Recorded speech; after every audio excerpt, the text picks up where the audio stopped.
Buenos días, soy Liliana López Borbón, soy gestora cultural y comunicóloga, vivo en Ciudad de México. ¿Habías imaginado un escenario de esta magnitud? ¿Cómo lo describirías? Uy, estamos casi en un mundo posapocalíptico. Muy difícil, muy difícil. No, nunca pensé que tuviera que vivir una situación pandémica. Cuando era niña vivimos esa historia del día después, ¿no? Que estaban las bombas nucleares a punto de estallar en los años 80, y entonces tenías mucho miedo de un advenimiento nuclear, pero epidémico no me lo imaginé, ¿no? ¿Cómo has vivido y vives la pandemia a nivel personal y profesional? ¿Qué cambios han ocurrido y cómo los has enfrentado? La pandemia. Yo creo que en términos personales el mayor asunto, la mayor preocupación pues era no enfermarse, ¿no? Yo vivo de manera independiente hace muchos años, yo decidí no tener una vida familiar, nunca me interesó ni tener hijos, ni casarme, no era como mi plan o mi tema.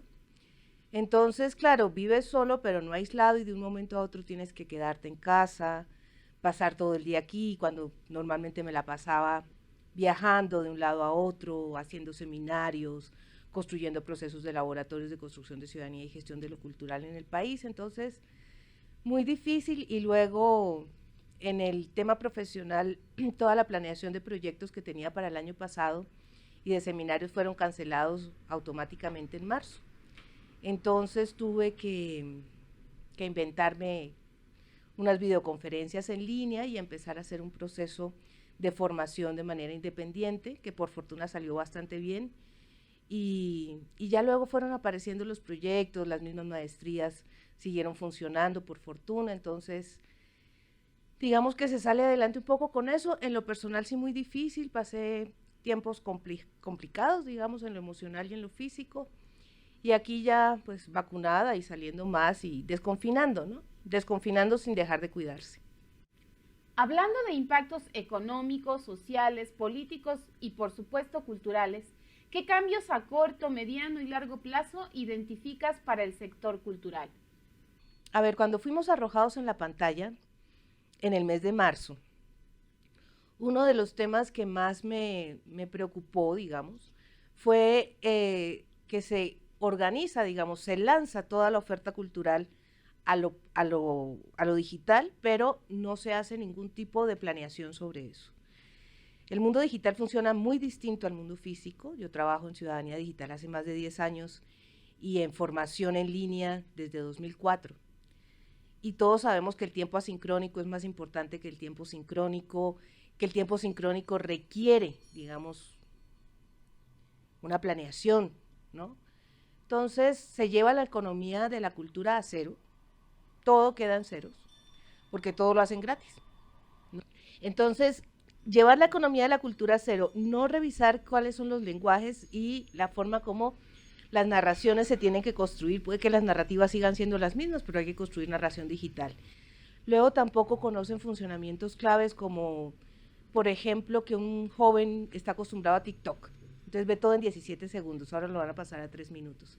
Entonces, evidentemente lo que empieza a pasar es que, ¿quién se va a sentar a ver una persona que tiene una oferta, digamos, de artes de la presencia, música, danza, teatro, en un escenario donde no tiene las condiciones digitales para presentarse?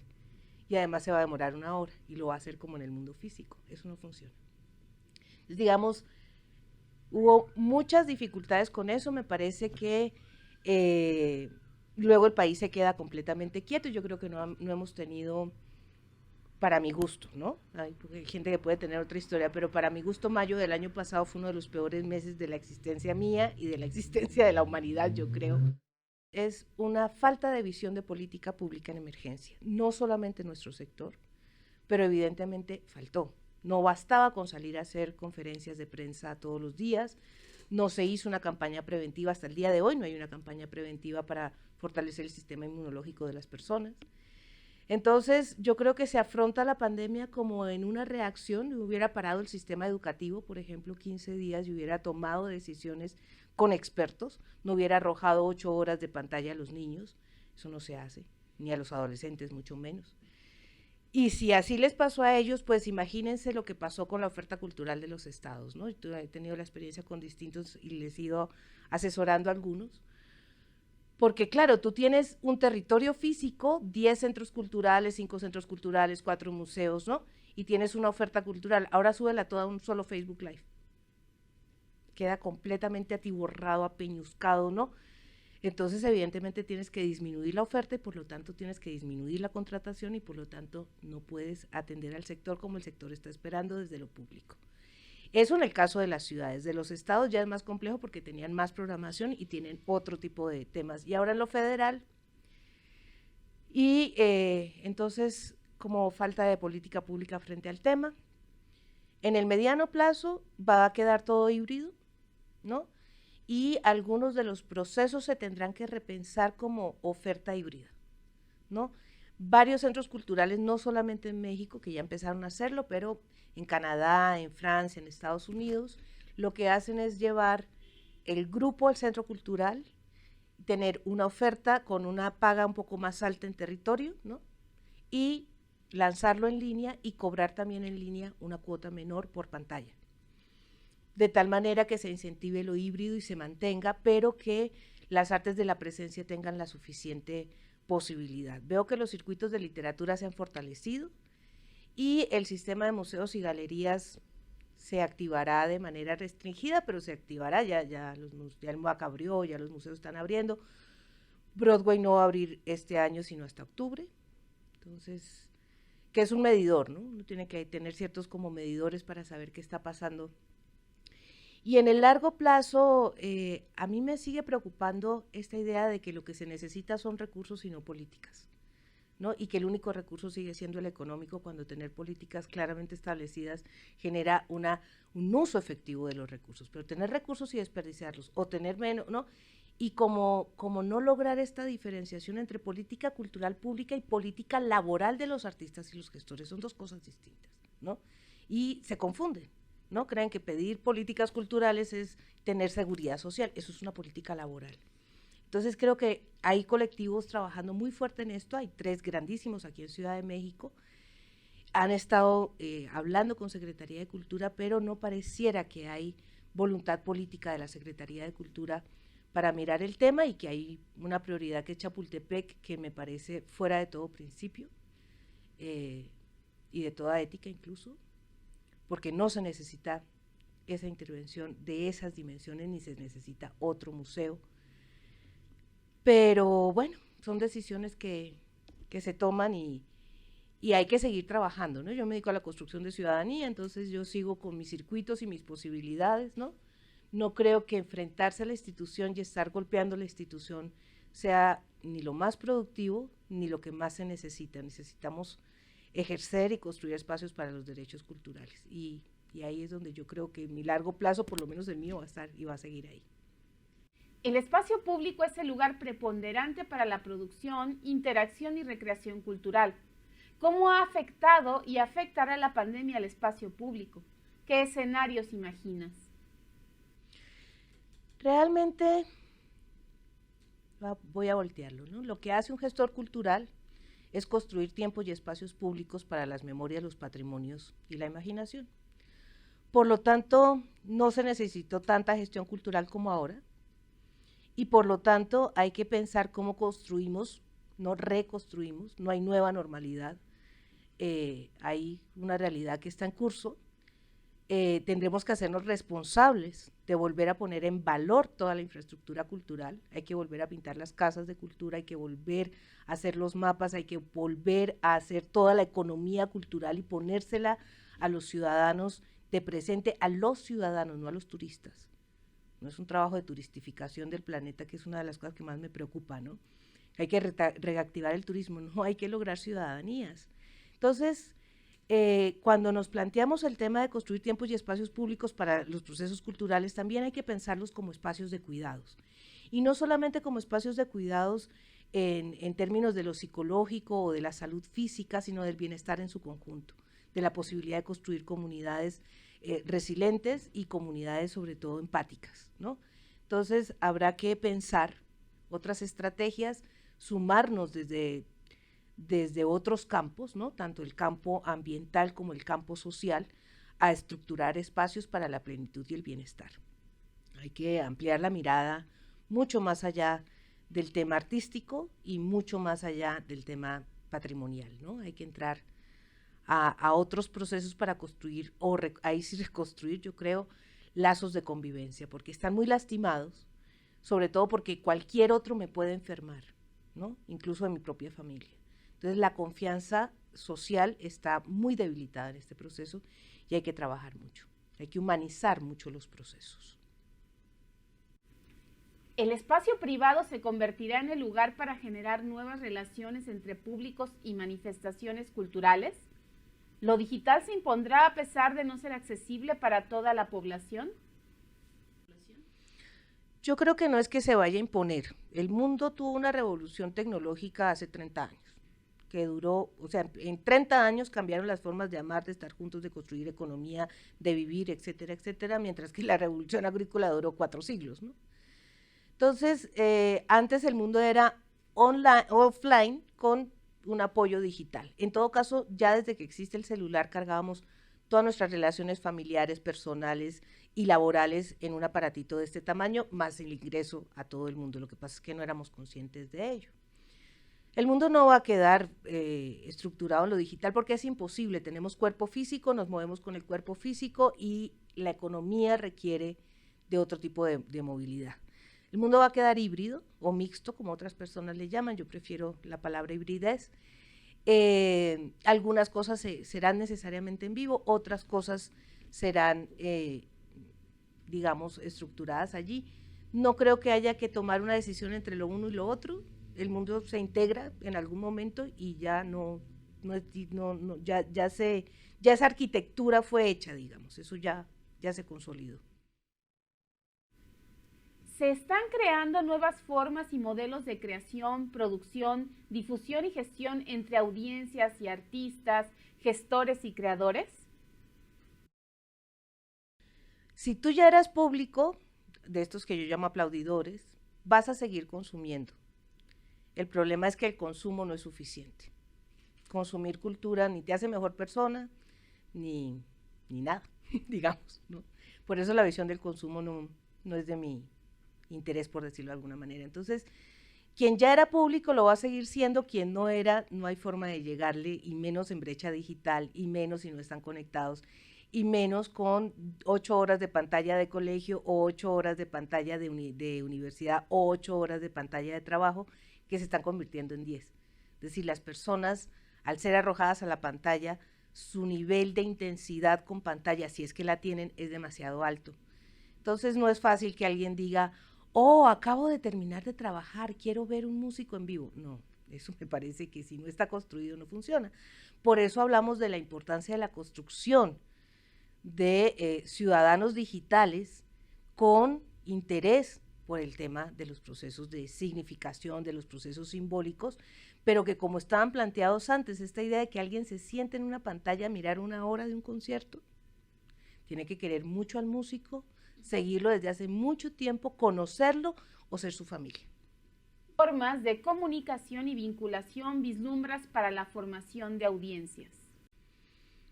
Ay, con suspiro y todo.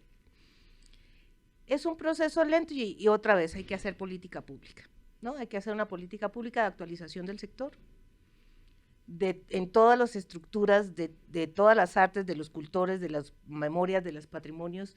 Lo voy a decir así, voy a entrarle por otro lado antes de entrar a la política pública. Cuando llega la pandemia, todos los contenidos del mundo se envejecen.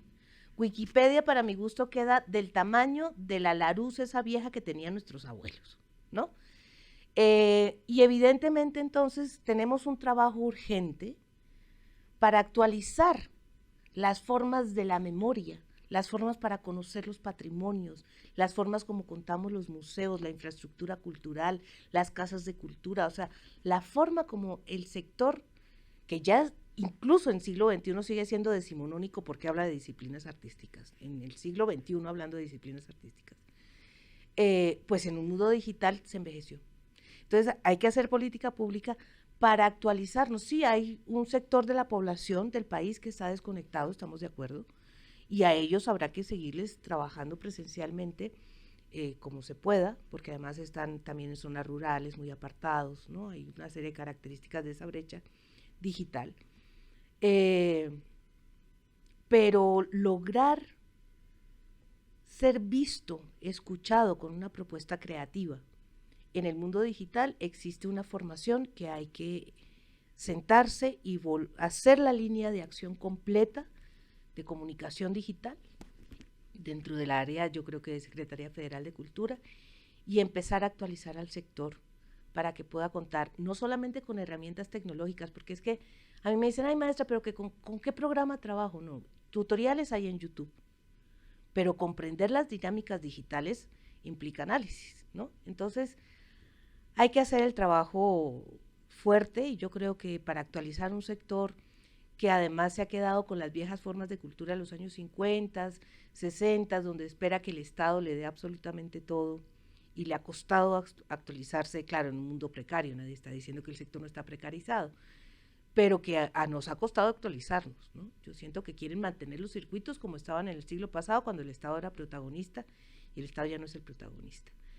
Entonces, por poco que sea, yo creo que una actualización del sector en el país son unos 6 años de trabajo fuerte de política pública estatal en los 3 niveles de gobierno, federal, los estados y los municipios. Y aún así habrá parte de un sector, sobre todo el sector de los cultores, el sector más tradicional, que tendremos que inventarnos nuevas formas, ¿no? Hoy hablaba con una chica que quiere rescatar la comida afroamericana en la Costa Chica de Oaxaca, y ella decía que crear una cocina nueva para que las mujeres cocineras fueran, y entonces eso es perder la historia de esas cocinas.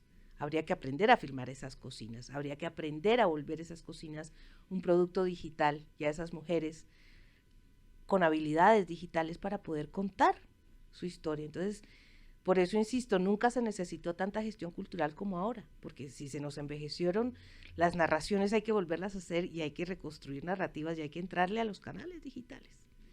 Entonces el trabajo es arduo, largo y tiene que ser profundo, no puede ser así como vamos a hablar de lo digital y les dan un cursito de marketing digital, ¿no? La mayoría de las personas creen que con marketing físico, con marketing digital, los proyectos funcionan adecuadamente. Y el marketing es una herramienta, pero no es gestión cultural. En México el impacto económico de la pandemia está siendo demoledor. ¿Qué alternativas propones ante la precarización del sector cultural? ¿Cómo ampliamos el sector a lo que se ha dicho siempre y es que la dinámica cultural es transversal a la sociedad, ¿no? Si todos insisten en sacar solamente recursos de la Secretaría Federal y de sus convocatorias o de las secretarías estatales o municipales de cultura, ahí no, ni hay recursos ni hay suficientes, ¿no? Entonces, ¿cómo ir extendiendo? Que esa es una pregunta central en el desarrollo humano, ¿no? ¿Cómo revisar la política cultural desde la estructura de lo social en el ámbito completo de todas las posibilidades, las secretarías, las empresas, etcétera, y proponer desde los proyectos diálogos consistentes que puedan conseguir recursos. El mayor problema que hay es que la mayoría de los proyectos no son proyectos, ¿no? Hay una suerte de eventitis, de talleritis, que vamos a hacer un festival, que vamos a hacer, ¿no? Eso no transforma mundo, eso no construye agencia, eso no genera posibilidades estructurales dentro de la sociedad y por eso es que nadie te va a dar dinero en una Secretaría Medioambiental para hacer el festival de la cebolla bailarina, por decir una tontería, ¿verdad? La cebolla bailarina y estoy yo pintada. Pero, digamos, una visión consistente de lo que la cultura o lo cultural genera en la sociedad puede producir una economía sostenible en el futuro. Pero si seguimos pensando en que me paguen el evento, y me paguen el festival y me paguen mi tallercito, sin mirada estructural no van a haber recursos, o van a haber los mismos de siempre, cada vez más escasos. Entonces, por eso es que desde hace tanto tiempo mi trabajo realmente ha sido ampliar el campo, ¿no? Ampliarlo, porque cada rato se achica una cosa que llaman economía creativa, cada rato lo vuelven más chiquitito, ¿no? Y toca otra vez, ¿no? Entonces, yo creo que pueden haber recursos en toda la sociedad, en muchos lugares para nosotros, si realmente logramos plantearnos desde otros sitios, no solamente este es el sector, esta es la institucionalidad vigente y yo en esa institucionalidad me muevo, ¿no? Deberíamos ampliar la mirada, ¿no? Yo le comento con mucha frecuencia que los proyectos grandes que he trabajado en estos años, cuando bajo recursos, nunca los he bajado de cultura. Siempre bajo recursos de desarrollo social, de bienestar, de prevención del delito, de seguridad pública, de los estados, de otras áreas, ¿no? Para proyectos grandes. Ya lo que es capacitación y todo lo demás, sí exclusivamente, digamos, dentro del sector. Entonces, hay que gestionar de manera ampliada y hay que construir toda la estructura ético-política de los proyectos, la estructura simbólica, para que en lo económico consigan recursos. Pero primero queremos dinero y luego miramos lo simbólico y al final miramos a ver si en lo ético más o menos nos funciona o no nos funciona o ni siquiera lo miramos. Entonces hay que, por eso estoy trabajando ahora en arquitecturas de la participación, ¿no? Es el nuevo nombre que le estoy dando a la gestión cultural, porque me parece que gestión cultural, a no ser que sea crítica, ¿no? Como la trabaja un poco algunos sectores de la sociedad, ¿no? Que no sea una gestión cultural centrada en la humanización y no en la consecución de recursos, es una gestión que sigue siendo operativa, administrativa y sin miras de transformación. Y lo que menos necesitamos después de una pandemia es solamente concentrarnos en la talacha, ¿no? Volvernos talacheros, a ver de dónde nos sale. Tenemos que hacer eso, claro, tenemos que vivir todos, pero tenemos que pensar sociedad juntos. ¿Cuál es tu opinión de la respuesta y formas de abordar los impactos de la pandemia de los gobiernos federal, estatales y municipales en México? Yo creo que todos quedamos muy sorprendidos cuando se vino la pandemia, ni no la esperábamos, ¿no? Entonces yo diría que los primeros 3 meses se hizo lo que se pudo, todo el mundo corrió para donde pudo, ¿no? Intentaron, como digo, arrojaron todo a la pantalla de inmediato y se dieron cuenta por fin que todos éramos expresivos. Es cierto, hasta ahora se dieron cuenta que todos éramos expresivos y que la música ayudaba y que el baile nos hacía sentir bien. Bueno, perdón por el chiste, pero es la verdad. Entonces, reorganizar los equipos, el miedo al contagio, hay equipos que siguieron trabajando normal, se contagiaron. En algunas ciudades tuve conocimiento de ello, entonces les tocó después guardarse. Luego, si tenían un community manager, tenían community managers que a duras penas manejaban un Facebook de 10,000 personas, pero no sabían ni llevar las estadísticas, ni construir la información, ¿no? Y lo sé porque lancé el espacio de construcción de ciudadanía digital, y entonces trabajé con varios municipios en esos temas o con algunos estados, contribuyendo con ellos a formular políticas digitales para poder moverse ahí dentro, ¿no? Entonces, siento que las ciudades, lo que es el nivel municipal y estatal incluso, tomó mayor responsabilidad que lo federal quedó fracturado justamente porque más que política cultural lo que tiene son como algunas líneas de acción, no muy delineadas, no muy claras, cambiaron los equipos, salieron unos, entraron otros, luego todo lo comunitario lo tenían en lo territorial, luego viene la desaparición de los fideicomisos, toda la estructura del FONCA con los problemas que representó. Y lo que sí noto es que las ciudades, porque he podido trabajar con muchas, se han preocupado por tener el espacio digital y también por mantener una cierta lógica en los espacios físicos para no suspender la oferta completa, claro, no en las épocas de semáforo en rojo, pero sí con una consistencia en los equipos. Y siento, ¿no? Porque trabajé con las ciudades creativas del país, trabajé con distintos municipios y noto que los equipos se han consolidado en esa estructura de lo local, en ese marco de lo local, ¿qué es lo que más cobra sentido cuando definitivamente no puedes viajar y no puedes moverte, ¿no? La proximidad de tu territorio y cuando no hay turistas, ¿no? Entonces, creo que ahí hay un avance. ¿Se ha generado una política pública que aborde de forma asertiva la problemática del sector cultural? Dentro de un aparato cultural, de las dimensiones del aparato cultural mexicano, que es uno de los más grandes del mundo, evidentemente hay unos que son programas, algunos procesos han sido excelentes, si no, no tendríamos el aparato, si no, no tendríamos el sector que tenemos. Evidentemente se han hecho cosas, hay otros que no. Entonces, habría que mirar con detenimiento, ¿no? Si es solamente política de emergencia en relación con la pandemia, creo que no. Pero es posible que algunas áreas dentro del mismo INVAL, dentro del mismo INA, dentro de, ¿no?, estén haciendo una labor fundamental, pero hay que entrar a hacer análisis, ¿no? Por lo demás, digamos, desde donde se mira, desde aquí, no se ve muy bien, porque también la política de comunicación, pero allí no es un problema solamente de la Secretaría Federal de Cultura. Yo creo que hay un problema estructural en la comunicación pública del país, en la comunicación estatal, y eso hace que también la comunicación de la institución cultural, de la institucionalidad vigente de la cultura sea muy precaria. Es posible que hayan proyectos y programas que de verdad tengan una política pública que responda a la pandemia, y es posible que tengamos cosas que no hayamos visto, ¿no? Ahí sí hay que mirar con mayor detenimiento porque es un Estado con mucha experiencia en lo cultural y con funcionarios de primer orden en muchos sitios. Entonces pueden estar pasando cosas que no sabemos y que de verdad sean experiencias de las que tengamos que aprender y más adelante hacer investigación y volverlas asequibles como metodología o como asertividad, digamos, de crecimiento en el campo de la gestión cultural. ¿Conoces alguna experiencia que sea ejemplo de política cultural en el contexto actual?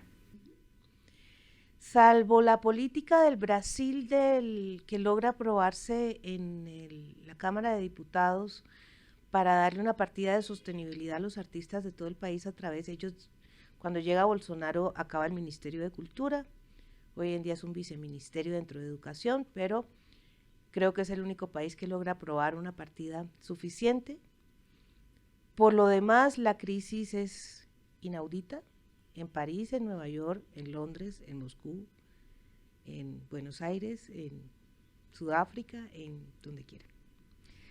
Porque no somos un sector prioritario, no somos alimentación, no somos salud y no somos movilidad, no somos estructurales, somos fundamentales en la vida de las personas, pero no, ni siquiera educación, pues, ¿no? Y en política educativa creo que casi nadie pasa tampoco. Entonces, hay pocos ejemplos, hay cosas más interesantes en el sector social, ¿no? Fuera del Baus, a las 4 semanas de que empiece la pandemia, hacen Hamlet en pijama, en línea. Fue un exitazo, pero es fuera del Baus, ¿verdad? Tiene una capacidad impresionante para, incluso en pantalla, tener unas puestas en escena impresionantes. Pero todos los teatros, todos los museos, todas las galerías, o sea, todo el circuito físico de infraestructura cerró en el mundo. Como les digo, el circuito digital estaba muy precario, estaba pensado para otro mundo, entonces envejece. Y lo público se concentró en casi todos los países, pasó exactamente lo que aquí. Yo hice una investigación sobre eso para mis videoconferencias de ciudadanía digital, donde encuentras que la polarización que tuvimos aquí en México es una polarización que pasó en Argentina, en España, en Brasil, en Colombia, en Estados Unidos, ¿no? Que se enfrentaron las derechas blancas, digamos patriarcales, con los sectores que se conocen como progresistas, que a veces son izquierdas de centro o simplemente centros democráticos. Y se empezó a hablar otra vez de comunismo y se empezaron a acusar a los del Foro Social Mundial de comunistas y luego los venezolanos son horribles, ¿no? Y España estaba tremendo, la polarización de España fue impresionante. Macron casi le cuesta el cargo de presidente en Francia, las decisiones que tomó. Italia estuvo complicadísima. Bueno, o sea, no crean que, porque además tenemos como esta costumbre, ¿no? Que todo lo que pasa en México es tremendo y afuera a todos les va bien. No. Incluso en muchos sentidos, que el gobierno mexicano hubiera mantenido la libertad de tránsito y no hubiera militarizado las calles como pasó en Colombia, en Chile, en Argentina, significó también una pandemia mucho más suave, mucho más llevable para muchas personas. Aquí los pobres podían salir a buscar comida. En Colombia la gente sacaba banderas rojas por las ventanas y a veces se morían dentro de las casas. Entonces, lo que pasó en el mundo no es cualquier asunto menor y evidentemente eso nos debería colocar en un lugar de no solo de mayor humanización, sino de mayor empatía con nosotros mismos, con nuestro propio país. ¿Qué sugerencias o propuestas harías de políticas culturales para esta época? Sí, yo creo que hay que, además de lo que hemos mencionado, ¿no?, hay que mirar una política de economía circular y una política de economía solidaria, fortalecer los bazares, que surgieron muchísimos, las nenis, como les dicen, ¿no? Fortalecer la circulación en los espacios públicos que puedan ser para ello y crear circuitos para nuevos mercados o economías culturales en los territorios físicos y en los territorios digitales. Eso es urgente. Hay que hacer una política de mercado cultural. De mercado en el sentido amplio, ¿no? No solamente para vender, sino acuérdense que desde que existe la humanidad, existe el mercado, ¿no? Entonces es una estructura mucho más fuerte que pensar simplemente que vamos a vender cositas en la calle. Por eso requiere política pública. Pero no de economía creativa, no es economía naranja, ¿no? No es esa idea de que tenemos que emprender y a ver cómo nos autoempleamos, ¿no? Sino los que ya están produciendo economías, cómo los fortalecemos. Y un fortalecimiento cierto, ¿no? No un fortalecimiento de te doy 3 pesos y ahí te dejo, ¿no? Y eso requiere sentar a un pool de personas importantes con capacidad y visión, un diálogo además transdisciplinar, con personas que vengan de la economía solidaria, con personas que vengan de otros sectores, que hayan trabajado en economía social de manera fuerte, que incluso conozcan economías campesinas y sepan cómo esos mercados se fortalecen y entrarle en serio. Lo digital se vislumbra como el espacio de interacción preponderante. ¿Cómo se construye ciudadanía desde lo virtual? ¿Qué es la ciudadanía digital? A ver. En principio la ciudadanía, bueno, todos somos ciudadanos desde que nacemos. Nacemos con una ciudadanía, se nos otorga constitutivamente, ¿no?, según el territorio donde nacemos y la herencia de los padres. Cuando nacemos nos otorgan derechos y a medida que vamos creciendo nos van demandando responsabilidades, de tal manera que un adolescente, si comete una infracción, puede ser tratado como un adulto, y después de los 18 años tenemos derechos plenos. Cuando trabajamos en ciudadanía activa, que tiene que ver con la construcción de ciudadanía, lo que decimos es que los liberales hicieron demasiado énfasis en los derechos y no en las responsabilidades de la vida pública. Y que si queremos ejercer derechos culturales es importante, a su vez, que la persona se haga responsable de ejercerlos y que los derechos que no se ejercen se pierdan. Entonces, cuando hablamos del territorio, lo que estamos diciendo es que en el territorio físico las personas realizan, digamos, una vida ejerciendo sus derechos, ejerciendo responsabilidades, y ese entorno tiene una serie de mecanismos legales relacionados con la Constitución, los ordenamientos legales y sobre todo los niveles de gobierno, los 3 sectores, el judicial, el legislativo y el ejecutivo, y digamos los distintos ordenamientos. Entonces, en la ciudadanía en el territorio físico está bastante bien estructurada, es fácil de comprender, estructurar, los universales, la ciudadanía negativa, patriarcal, etcétera. Pero cuando entras en el mundo digital, ¿no?, cuando vas a desplegar tu identidad y tu estructura de derechos y deberes, allí no hay fronteras. Lo digital no tiene las fronteras, no tiene las estructuras legales, tú puedes, no sé, estar al mismo tiempo mirando una cámara en Moscú y una cámara en Ciudad de Panamá y puedes tener información de todo tipo, ¿no? Y entonces muchos sectores reducen la ciudadanía digital a una especie de buen comportamiento, así como la urbanidad, ¿no? Pórtate bien, no pelees con nadie, ¿no?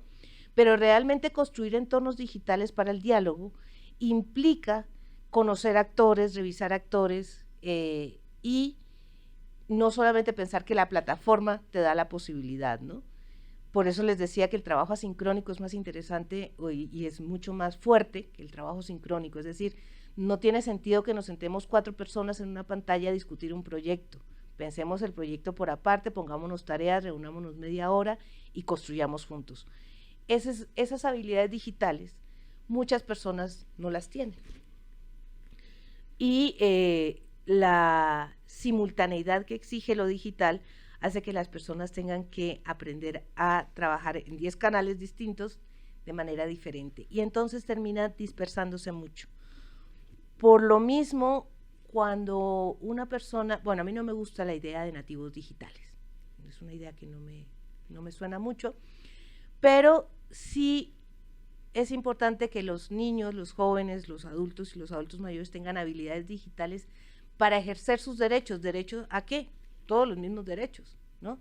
Derecho al conocimiento, derecho a la interacción, derecho a vivir en paz, derecho, ¿no? La estructura. Pero pensamos que es solamente un entorno informativo, no un territorio donde soy ciudadano, ejerzo derechos y además también construyo mi género, mis múltiples identidades, mis posibilidades de ser en el mundo, mi humanidad, ¿no? Entonces, la mayoría de las personas, no todos, pero en muchos casos entra de manera irresponsable a las redes, ¿no? Entra con el ego a opinar, ¿no? Como dice Adela Cortina, la experta en ética española, que es una filósofa muy conocida en estos temas, dice, una de las cosas importantes es que uno respeta a las personas, pero no tiene por qué respetar sus opiniones, sobre todo si sus opiniones son bulos, ¿no? Son mentiras, o son fake news, o son teorías de la conspiración. Entonces, las habilidades para la ciudadanía digital implican la construcción de entornos para ese ejercicio de derechos. Por eso, hacer una política cultural pública para lo digital implica repensar cómo se ejercen los derechos culturales en ese entorno, no como presento a 3 artistas. Entonces, evidentemente, hay que hacer un proceso de reflexión y de construcción de conocimiento muy fuerte, ¿no? ¿Qué opinión tienes de la respuesta de las y los agentes culturales en el espacio digital frente a los efectos de la pandemia? Los colectivos tienen ya estructuras, digamos, de diálogo consolidadas antes de pandemia y durante la pandemia, pero yo creo que a partir de julio, agosto, empiezan a fluir fácilmente en el entorno digital, algunos. Otros simplemente y sorpresivamente, es que a mí no me gusta el mundo digital, es que no te tiene que gustar, como no te tiene que gustar el mundo real, pero ahí está, tú decides si vives en él o no, ¿no? Entonces, y lo otro que se notó es como esta idea de que lo que ocurre en lo digital no es real, es completamente real, ahí está la realidad, no es porque está en lo digital que no existe, ¿no? Por eso no hablamos, por ejemplo, de virtualidad, ¿no? Porque lo virtual sí tiene una idea de inexistencia, pero lo digital es real. Ahora, evidentemente, yo creo que una de las cosas más complejas es que el proceso estético, la construcción del proceso simbólico, requiere en algún momento la mirada del otro. Y la pantalla sí te quita la mirada del otro, ¿no? Entonces ahí hay una pérdida. Entonces algunos colectivos entran bien, otros colectivos, y lo más hermoso, creo yo, desde mi perspectiva, es ver cómo Cultura Viva Comunitaria se apropia del espacio digital, se fortalece. De hecho, acaban de tener un encuentro en vivo aquí en Guadalajara, y me parece que hay buena parte del sector, sobre todo el del sector comunitario, no entendiendo lo comunitario como que trabajo con pobres que no tienen cultura y se los estoy llevando, ¿no? Sino con las posibilidades de construir otras formas de estar juntos, otras formas de convivencia a partir de la imaginación y las memorias, y que sirvió para compartir metodologías, realizar nuevos aprendizajes, crear nuevos colectivos, otras formas de estar juntos. Eso pasó con los más jóvenes, con los menores de 35. Los demás, en su mayoría, no crearon colectivos. Yo, por ejemplo, puedo decir que tengo hoy en día una colectiva grande de ciudadanía digital y de personas en ese tema, pero en general, digamos, el sector mayor de 35 años se dedicó solamente a dar conferencias y sorpresivamente además no habían pasado ni 15 días y ya estaban hablando del turismo cultural post-COVID, ya estaban hablando de la gestión cultural en entornos de post-COVID, que ni siquiera ha pasado un año y medio y todavía ni siquiera podemos hablar de post-COVID. Entonces se apresuraron mucho, creo yo, y algunos de los discursos se actualizaron, de algunos de los colegas, de los compañeros, del entorno, y otros, para mi gusto, se achicaron, perdieron miras, porque no están viendo como el conjunto del proceso, sino solamente un pedacito del sector y sobre todo solamente el tema del dinero. Entonces, pues, creo que ha pasado de todo, los conservadores se volvieron más conservadores, algunas personas con pensamiento crítico ampliaron su mirada, otras personas con pensamiento progresista de 5 términos y una mirada más compleja sobre el mundo profundizaron más. Yo también creo que al sector le falta mucha filosofía de veras, no estoy hablando de Platón, estoy hablando de Paul B. Preciado, por ejemplo. Creo que nos falta analizar más con mayor robustez el campo. ¿Se puede construir comunidad o comunalidad en el espacio digital? En lo digital, sí, claro, de eso se trata la ciudadanía digital, construir comunidades digitales y entonces cuando tú construyes una comunidad digital, tienes en cuenta cuáles son los actores que deberían formar parte de esa red o de esa estructura del mapa de actores y el mapa político de un proyecto, y así como lo hacías en lo físico, ibas y los buscabas, ahora los buscas en lo digital y los construyes en relación con aquello que estás planteando, digamos, en el campo semántico de transformación y de construcción de realidad, ¿no? Y te tienes que plantear el circuito completo en lo digital, es decir, voy a crear para lo digital, no es lo mismo crear para el espacio físico. ¿Cómo voy a producir? ¿Cómo voy a distribuir? ¿Cómo voy a generar procesos de consumo? ¿Cuál es la apropiación? Que ahí es hasta donde llega UNESCO con la cadena de valor y en mi caso, y cómo construyo ciudadanía digital, ¿no? Porque yo al circuito le coloco la construcción de ciudadanía después de la apropiación, porque la apropiación no me parece suficiente, sobre todo si hablamos de ejercicio de derechos, porque todos hablan de ejercicio de derechos y lo que les interesa es el consumo, y ahí, digamos, el mercado no es el regulador de lo público. Entonces, claro, hay que construir, y se puede, y hay muchos ejemplos de ello, o sea, que pasaban antes de pandemia, que están pasando ahora en pandemia. Lo que pasa es que como que seguía siendo un mundo digital agregado al mundo físico, y se nos había olvidado que el mundo digital reúne todos los mundos físicos posibles, más todos los mundos simbólicos posibles, más todas las memorias posibles, es decir, hay como 10 o 20 planetas Tierra dentro de lo digital.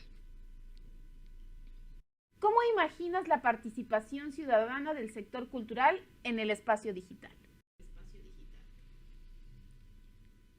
La participación ciudadana, pues cuando hay canales para ellos los han usado, ¿no? Hablo del MUCAM, de No Vivimos del Aplauso, el mismo grupo, la colectiva de Eduardo Cruz Vázquez del Grecu, ¿no? Han utilizado el espacio digital como un espacio de diálogo, de conversación, de ponernos al día, de construir foros para el intercambio. Nosotros lo intentamos en territorios culturales, luego no quisimos, pero claro, cada grupo lo hace también desde sus capacidades, desde sus habilidades y también desde sus fortalezas. Evidentemente, si son profesores universitarios, muchos de ellos, no estoy hablando solamente del Greco, sino de otras posibilidades, pues están pagos. Y una persona que tiene un sueldo le queda muy fácil plantearse proyectos digitales. Mientras que una persona que se queda sin nada y no tiene el contrato de Secretaría de Cultura y no le dan ningún apoyo, pues la participación ciudadana se precariza completamente y primero come y luego hace participación. Eso sí, sin ninguna duda. Entonces, también en ese tema hay que pensar que hay actores que logran conjuntarse para producir economías nuevas y eso hace que produzcan participación en los territorios digitales. Y hay otros que terminan expulsados de lo físico y de lo digital. Esos son los que más me preocupan. Si yo soy un músico, por ejemplo, y vivo de las tocadas en vivo, y no tengo el equipo suficiente, o el que lleva el equipo es otro, y ya no van a contratar al grupo, o solamente le van a dar 2 funciones en 6 meses, y lo privado no está contratando, y no puedo salir a la calle a cantar y no tengo el equipo para cantar conectado, ¿qué hago? Me busco otro trabajo. Quedo expulsado del circuito, quedo fuera del circuito. Entonces, hay, sobre todo los artistas de las artes de la presencia, por eso decía literatura, cine, todas esas áreas como que logran, por los consumos y por otras formas, de hecho los festivales de cine siguieron su ruta digital casi que, bueno, los que tienen habilidades digitales con mucha facilidad, otros sí desaparecieron. Pero hemos visto desaparecer, a mí me gustaría, y es una pregunta que me gustaría hacerle a Eduardo Cruz, si el Greco está llevando un registro de la desaparición de proyectos culturales y de entidades culturales medianas y pequeñas en la pandemia.